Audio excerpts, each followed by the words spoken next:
Ladies and gentlemen, today we're talking about TSP Millionaires, and that just has a good ring to it, doesn't it? TSP Millionaire. Now, not only are we going to talk about how many there are compared to all the TSP accounts that exist, but also the key things that I've seen. I've spoken to many of these TSP Millionaires and what they did to get there. So if you're new to the channel, welcome. My name is Dallin Haas, a financial planner who helps federal employees maximize their retirements every day, and I absolutely love it. So here's the number.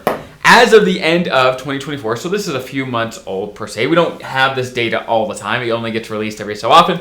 As of the end of the year, it's about 157,000 people with a TSP account over $1 million. That is, and while there's about 7 million-ish TSP accounts in general, it's about 2.2% of all accounts have over $1 million. So if you do have over $1 million, you're in the top 2.2% of all TSP accounts, which is fantastic.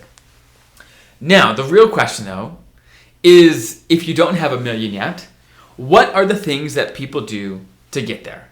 And let me tell you a quick story to illustrate what I'm talking about. I talk with retiring feds all the time, many of which are retiring TSP millionaires.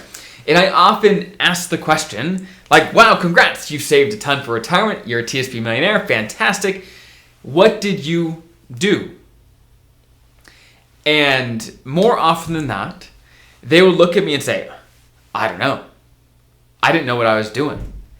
But my boss, when I was hired, sat me down and said, look, if you do anything right, you're going to invest as much as you can in the TSP early, and you're going to invest in the C fund, the S fund, the I fund, and just let it ride. That's what I hear more times than you would think, where people didn't know what they were doing, but someone early on pointed them in the right direction and got them started. And they forgot about it, and they didn't worry about it every step of the way. They didn't freak out in 2008. They didn't freak out. They just stuck to the plan.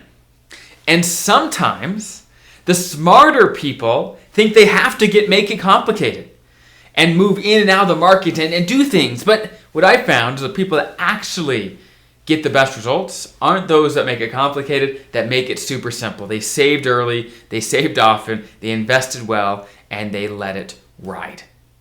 Now, I've got other videos on some of the nuances of some of the other funds, especially as you approach retirement. You're not probably going to want to be in just the CS and I. There's other things to consider, but for most of your career, being aggressive, saving as much as you can make a ton of sense. So I hope that's helpful. Hopefully that's interesting for you, and I'll see you in future videos all about your federal retirement. See you in the next one.